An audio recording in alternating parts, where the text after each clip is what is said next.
E aí pessoal, tudo bem? Sejam bem-vindos a mais um vídeo do canal, a mais um vídeo React, só que hoje eu não vou reagir à esquerda, né? Eu já lancei vários vídeos em sequência analisando marxistas e eu decidi agora, achei por bem, a gente mudar um pouco, né, o campo do espectro político para o outro lado, e aí eu decidi trazer um vídeo hoje do Ideias Radicais, um canal que é apresentado pelo Rafael Lima, que eu acho que já é de amplo conhecimento aqui da minha audiência, acho que todo mundo que assiste ao meu canal conhece o Rafael, mas assim, não se preocupem que depois está nos meus planos, né, eu postar mais vídeos reagindo a marxistas, pessoas, personalidades da esquerda, mas a gente tem que fazer essa variação aqui porque eu acho interessante a gente analisar os vários lados dessas discussões, tá bom? Então, o vídeo que eu trouxe hoje se chama A Justificativa Lógica para da Propriedade Privada, que eu acho que tem tudo a ver com a proposta do canal, e vamos ver, né, que não é uma justificativa qualquer, é uma justificativa lógica, tá? Só para avisar, eu já tenho um vídeo em que eu elenco, né, faço um resuminho das principais objeções que eu tenho contra o anarcocapitalismo, e eu falo isso porque o Rafael Lima, até onde eu lembre, ele é, né, um libertário anarcocapitalista, e aquele vídeo que se chama Anarcocapitalismo, o Deus que Falhou, eu achei que ele ficou bem sumarizado, bem esquematizado, o roteiro ficou legal. E eu recomendaria você assistir, se não depois ou antes desse vídeo, para se situar um pouquinho melhor dentro das minhas posições a respeito desses assuntos todos, tá?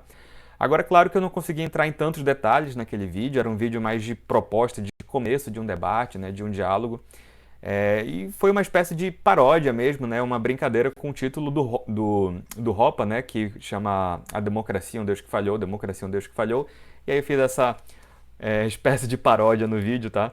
Mas eu acho que vocês vão gostar lá, se é que já não assistiram, né? Falo aqui principalmente para os ouvintes novos do meu canal. Depois procurem, coloquem aí Anarcocapitalismo, Deus que Falhou, Fujita e me diga aí nos comentários o que você achou, tá bom? Então, sem mais delongas, vamos ao vídeo do Rafael.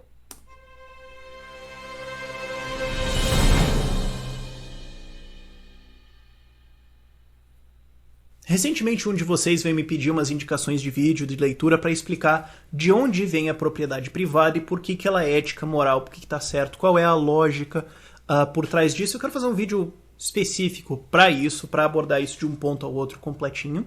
E antes de tudo, eu quero recomendar para você, assim, leia o livro A Ética da Liberdade, do Murray Rothbard. Se você for até o capítulo 7, não é muita coisa, é rapidinho, uma tarde, 3 horas você lê isso aí tudo, 7 capítulos, você vai entender a derivação desde direitos naturalistas, com lógica básica, até uma sociedade anarcocapitalista, você vai entender certinho de onde a propriedade vem, pronto para debater muito bem. Aí não precisa nem chegar no Hoppe.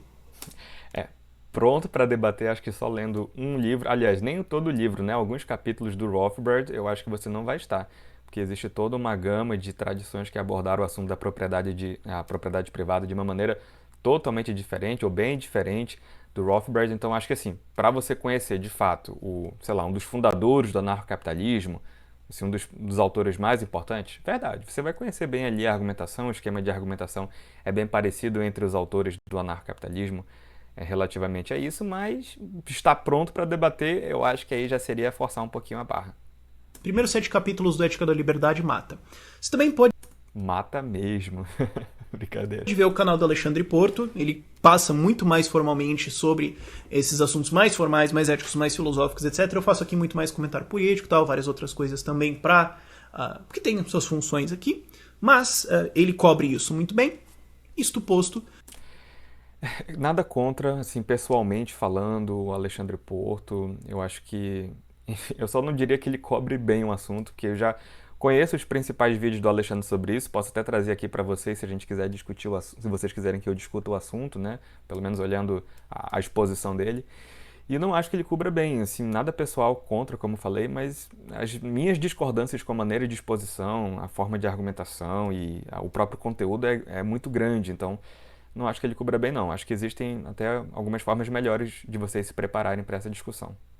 da onde que vem propriedade privada? Por que você tem propriedade privada? Da onde que vem esta regra? Ela vem do fato que é o seguinte, bom, você existe. Eu posso usar, assim, você pode usar a derivação hoppiana, você pode usar a derivação rothbardiana e você pode usar a derivação em range. Mas as três vão passar mais ou menos pela mesma estrutura. Que vão também ter que passar, né, pelo princípio lockeano da propriedade privada, como ele vai comentar mais para frente.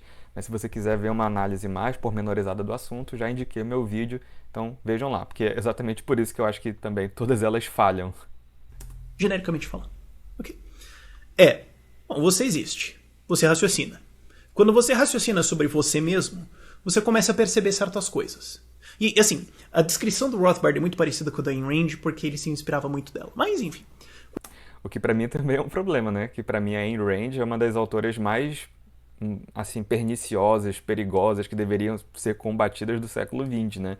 Eu sei que eu tô sendo bem, sei lá, talvez eu esteja, sei lá, chocando algumas pessoas agora, porque muita gente gosta, principalmente dentro do liberalismo, né, da Ayn Rand, mas eu discordo de quase tudo, talvez, assim, da epistemologia dela, do objetivismo, a sua crítica ao altruísmo. Eu acho que é uma autora bem complicada de se defender. E aqui não estou julgando o valor literário dos livros dela, porque eu sei que ela escreve romances em que ela ilustra muito do que ela acredita. Não estou falando da coisa artística, né? Mas se você for avaliar o que ela de fato defende, eu acho que uma coisa bem maliciosa, com certeza está no meu top 3 de autoras a serem criticadas e combatidas do século XX, com certeza. Mas a gente pode falar mais sobre isso depois. Inclusive porque você, no caso como eu, né, se tem influências kantianas, não tem como concordar com quase nada da teoria do conhecimento dela, tá bom? Mas vamos lá. Ou, sei lá, dos pilares em que ela está para fazer, sei lá, falar sobre objetivismo, por exemplo. Quando você começa a raciocinar sobre você, você começa a perceber certas coisas. A primeira é que você raciocina, você usa a razão. Olha, você faz isso. Ah, que legal. Segundo, você existe. Você está vivo. Aí você pensa, bom, o que eu faço? Eu faço coisas, eu ajo, eu tô fazendo coisa. Não tem como eu não fazer alguma coisa, não tem como eu não fazer. Morrer, não existe isso, eu faço coisas. Ok. Tá bom, legal. Eu sei essas coisas. O que são essas coisas? Bom, elas são fatos sobre mim. Quando você raciocina um pouco mais sobre as outras pessoas, você percebe, bom, elas fazem a mesma coisa, né? Elas estão vivas, elas raciocinam, elas agem, elas buscam felicidade.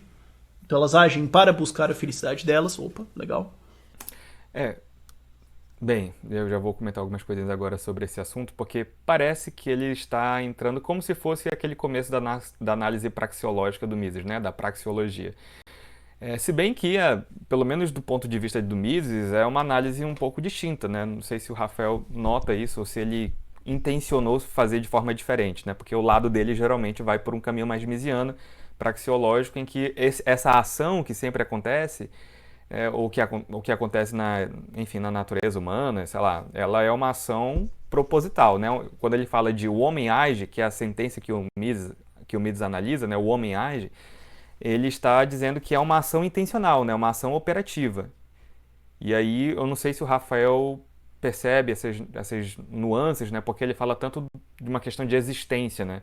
Aí a existência não é um ato intencional. Parece que ele está, pelo menos até agora no vídeo, levantando a ideia para uma discussão mais ampla de ato não só operativo, como um ato entitativo, né? A própria existência da pessoa já é um ato para o Rafael. Eu não sei se ele está tão consciente assim dessas distinções um pouco mais finas, mas isso pode ser um pouco problemático, né? Ele está se afastando aqui da análise misiana e da ação intencional, né? Não sei se foi esse o propósito dele, talvez tenha sido e eu não saiba, né? Vamos lá. E outra coisa, ele falou assim, as pessoas agem para buscar sua felicidade. Nem sempre, né? Ele até falou assim, a gente não pode morrer. De repente a gente podia até tirar a nossa própria vida, né? Mas assim, esse negócio de agir, que as pessoas agem para buscar sua felicidade, boa parte do tempo, em algumas ações sim, né? Mas nem sempre. Mas também precisaria definir o que é felicidade, né? Eu entendo que ele não está querendo entrar muito no detalhe da discussão agora, é mais para apresentar a ideia geral, mas só para... Não posso deixar passar para o comentário também, né? Elas são entes separados, separados de mim. Eu não sou elas, elas não são eu. Você percebe certos fatos. Que não importa se você goste ou não, eles são verdades. E você também, quando você olha para o exterior, você percebe uma certa coisa. Quando ele fala que não tem como não ser verdade, então ele está dizendo que é uma coisa necessária, né? Bem, por esse ponto de vista, é verdade que você não tem como não estar, pelo menos em ato entitativo, né? Pelo menos em ato entitativo, existindo. Mas, novamente, isso distancia-se um pouco da análise da praxeologia de Mises, porque essa sentença, o homem age, para... Na verdade, vou formular aqui de outra forma. O Mises dizia, o homem age e ele considerava isso um juízo analítico.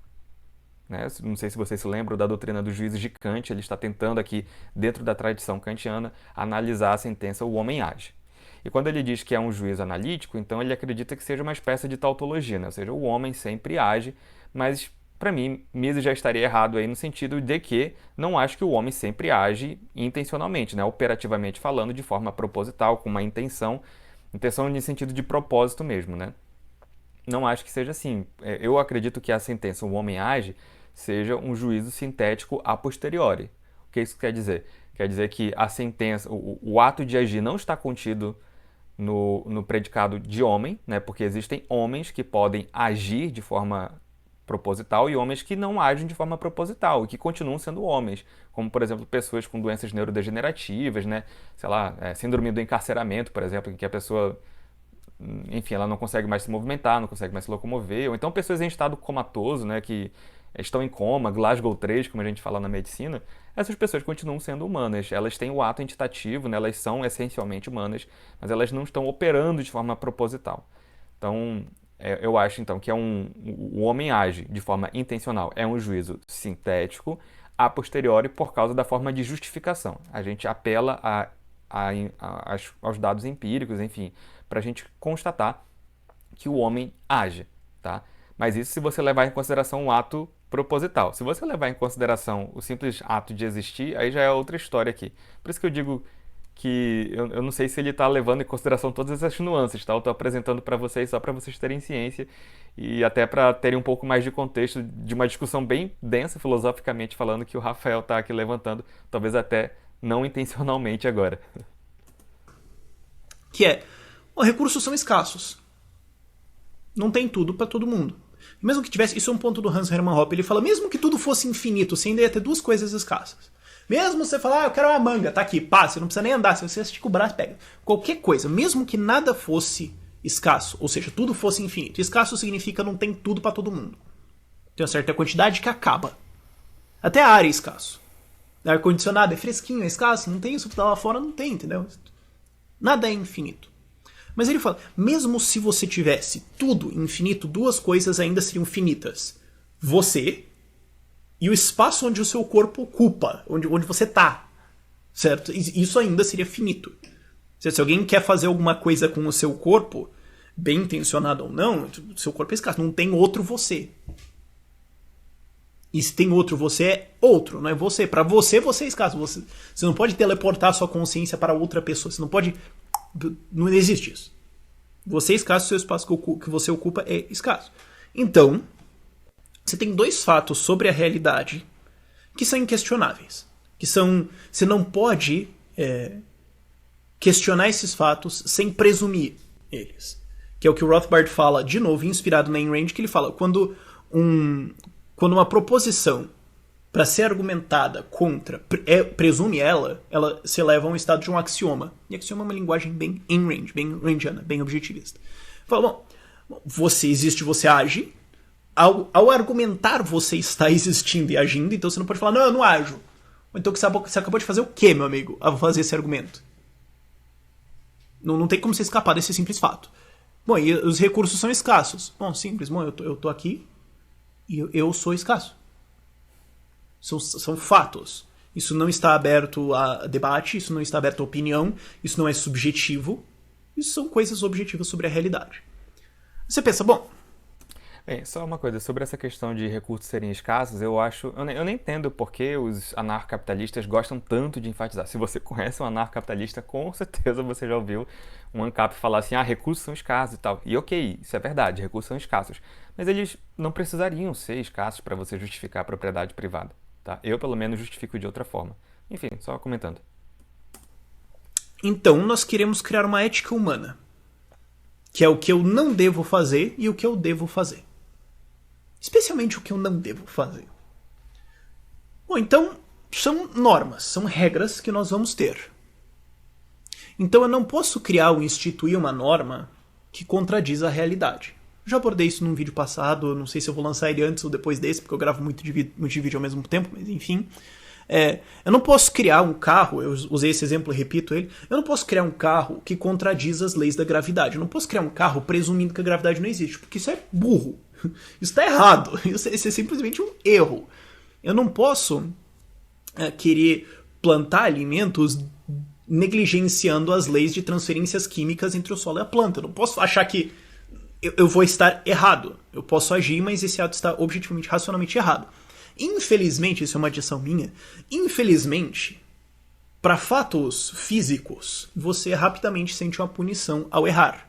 Por exemplo, se você resolve questionar a gravidade, rapidamente o universo vai dar um jeito de te notificar que você está errado.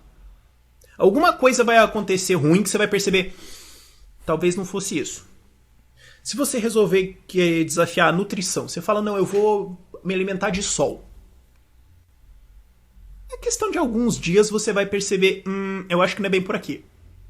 Infelizmente, no mundo da ética, não existe uma força universal que imediatamente ou rapidamente te pune por cometer um erro. A gente tem que depender da razão das pessoas e da capacidade delas de aceitar que o argumento delas, que a ação delas está errada. Seria muito conveniente se houvesse um vingador cósmico que se desse ao trabalho de que toda vez que alguém comete um erro filosófico, ele lesse uma bordoadinha só pro cara pensar, opa! Então, eu entendo o que ele está fazendo aqui, ele está tentando ser didático para expressar a ideia de que você não pode legislar coisas impossíveis de serem feitas, mas os exemplos não foram exatamente isso, né? Quando ele fala, por exemplo, que você não pode construir um carro que viole as leis das gravidades, esse pode não é um pode normativo, né? É um pode de você ter uma impossibilidade prática física, né? Então você não consegue criar um carro que desrespeite as leis da gravidade, né? Agora, aplicando para o que eu acho que ele estava querendo dizer aqui, de novo, eu sei que ele estava tentando ser didático, mas tentando ser mais direto, o que você não pode fazer é criar leis, por exemplo, que multem carros que estejam em contato com o chão. Porque estar em contato com o chão é algo natural do carro, ele vai seguir aquela tendência por causa da lei da gravidade, digamos, né? E aí não faz sentido vocês legislar uma coisa impossível também, por exemplo, você não pode legislar proibindo as pessoas de envelhecerem, porque envelhecer é um processo natural da pessoa, né, de todo ser vivo. Então, não faria sentido. Então, é uma lei realmente lógica, a gente não deveria adotá-la. Então, só para explicar o ponto aqui de forma, acho que um pouquinho mais clara do que o Rafael estava dizendo. Acho que não é por aí. Infelizmente, isso não existe. Mas nós não podemos criar normas que contradizem os fatos da realidade, que nós existimos, nós agimos, nós somos seres vivos, com direitos naturais, com propriedades naturais. Eu tô parando muito aqui, né? Eu já não gosto muito dessa expressão direitos naturais, tá? Porque eu não acho que direitos estejam realmente na natureza. Onde é que está um direito? Um direito, já viu um direito pulando por aí, saltitando, né? E nem acho que é se baseando em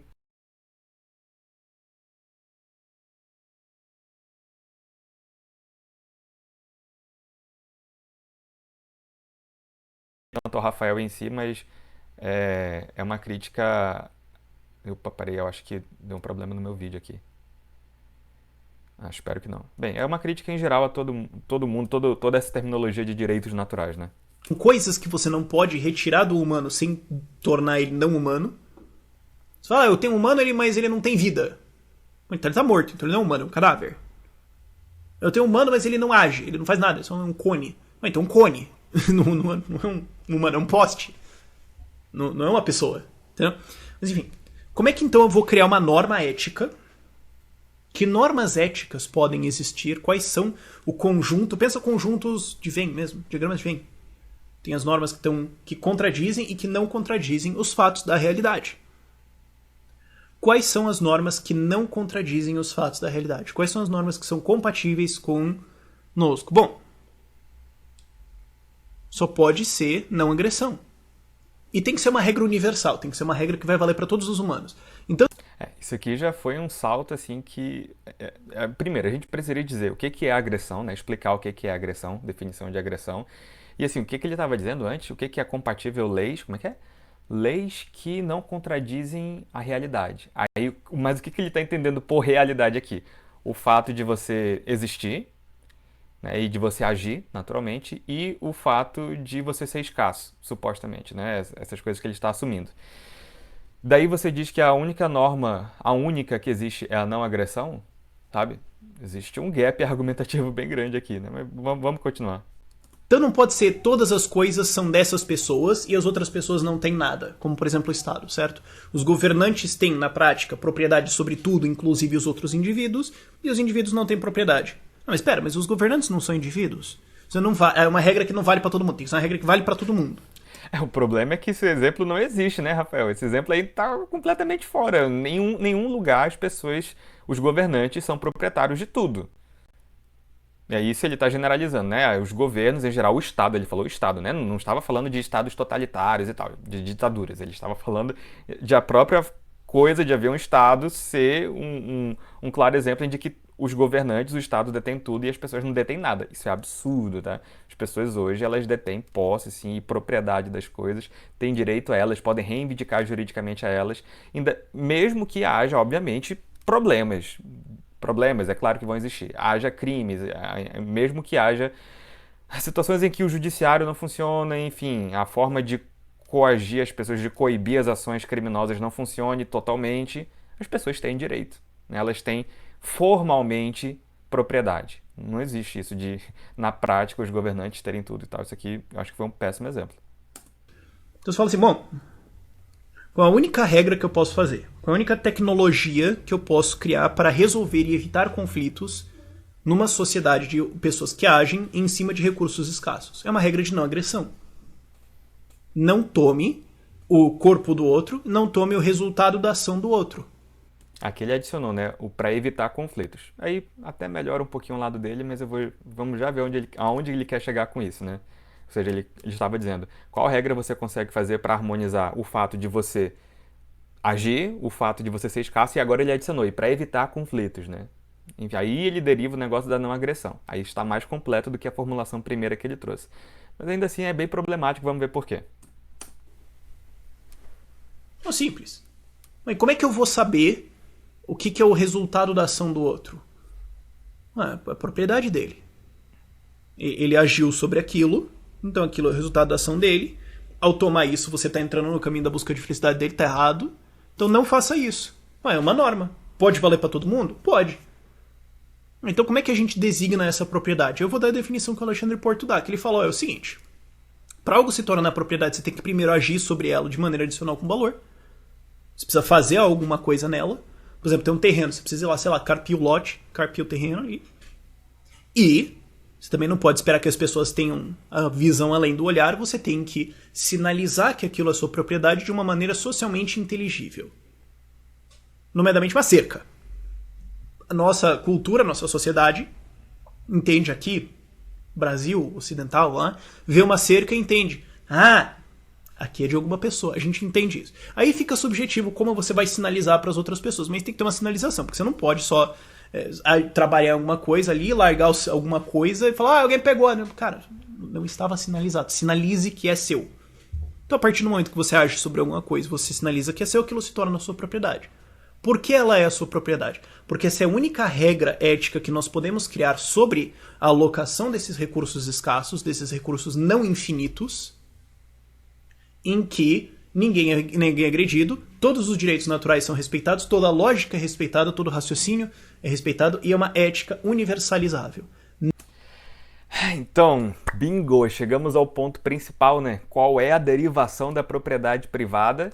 Ele apela para o argumento de Locke, né? Que quando você mistura o seu trabalho com a matéria-prima, logo você gera o direito de propriedade, aquilo passa a ser seu, né? Ou seja, digamos que você tem lá um pedaço de madeira, aí você esculpe, sei lá, qual o nome que dá, não é esculpir, né? Você usa a madeira para fazer um copo de madeira, por exemplo. Como você misturou o seu trabalho ao copo, logo aquilo passa a ser seu. Você tem propriedade sobre aquilo, já que você fez o copo. E novamente, aqui estamos caindo... Os ANCAPs que estão me assistindo vão cair matando nos comentários, mas é isso, virou meme na internet já e não tem pra onde fugir. Aqui vocês estão caindo na famosa guilhotina de Hume, né? Outro nome da falácia naturalista, que é basicamente a ideia de você derivar um dever, ou seja, uma projeção de como as coisas devem ser, a partir de premissas unicamente empiricamente descritivas. O que eu quero dizer com isso, com esse empiricamente descritivas?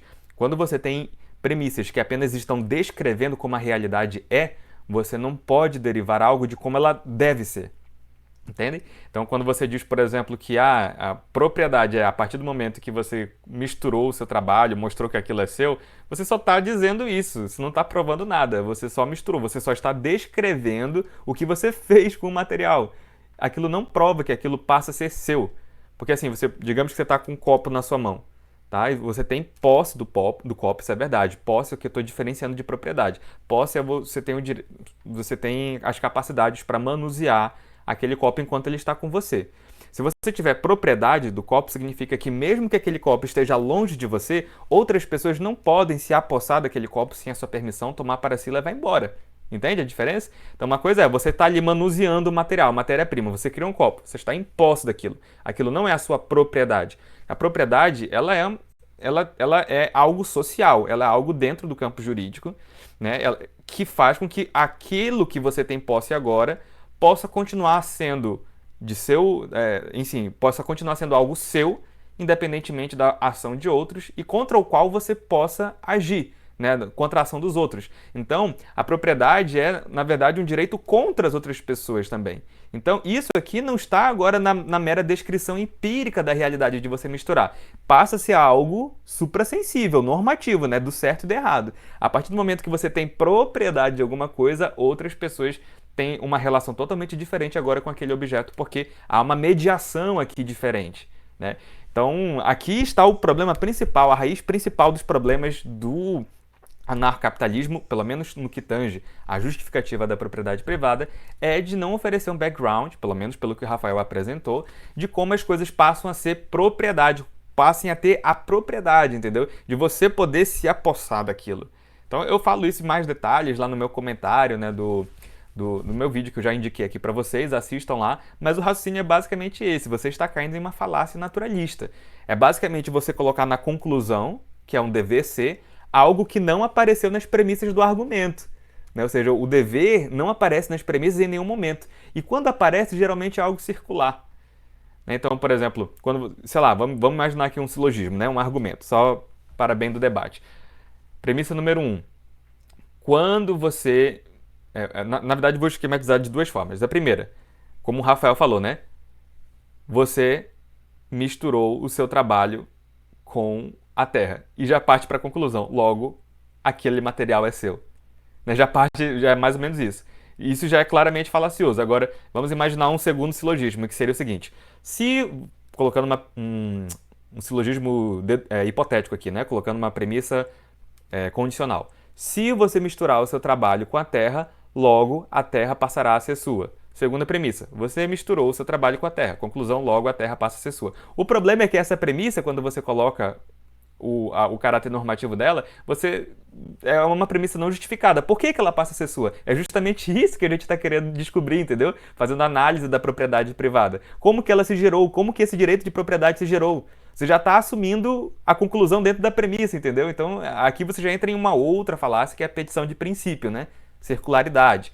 Enfim, então, eu já expliquei isso no outro vídeo, estou fazendo agora aqui com outros exemplos, talvez até de forma mais didática, mas é esse o problema fatal aqui do vídeo, né? O principal deles. Os outros são até problemas, sei lá, de imprecisão e tal, mas esse é o problema mesmo, lógico, que torna essa justificativa como uma transgressora da lógica.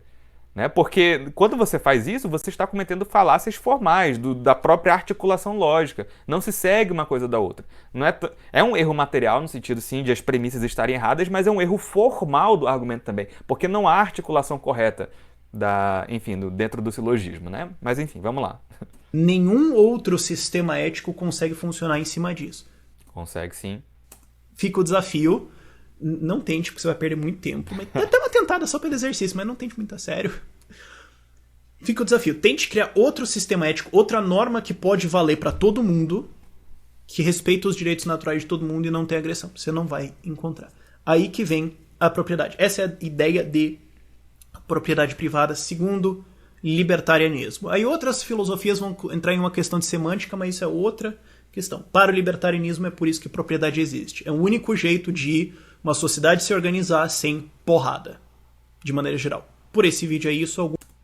Então pronto, finalizou aqui, não adicionou nada de muito importante, a não ser um desafio que é Interessante, né? Porque você tem outras tentativas e muito mais bem-sucedidas de você derivar a propriedade privada. Eu, particularmente, quando faço essa derivação, uso bastante da filosofia kantiana, da ética deontológica, tá? Então, o desafio fica aqui respondido, né? A ética deontológica kantiana, claro que ela pode e deve ser suplementada com outras coisas, mas explica bem melhor a questão do que usando a falácia naturalista, né?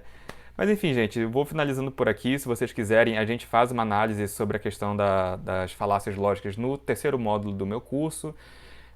A gente fala um pouquinho sobre vários dos tópicos que ele menciona também em outras áreas do curso. Acho que seria bem interessante caso você queira estudar comigo, né? Me dá a chance de apresentar isso para você de maneira um pouco mais organizada, com mais tempo, com mais material, com mais leitura. Então, se você quiser, os links para isso estão aqui na descrição. É isso, pessoal. Um forte abraço e até mais, tá bom? Tchau, tchau. Vou ficando por aqui.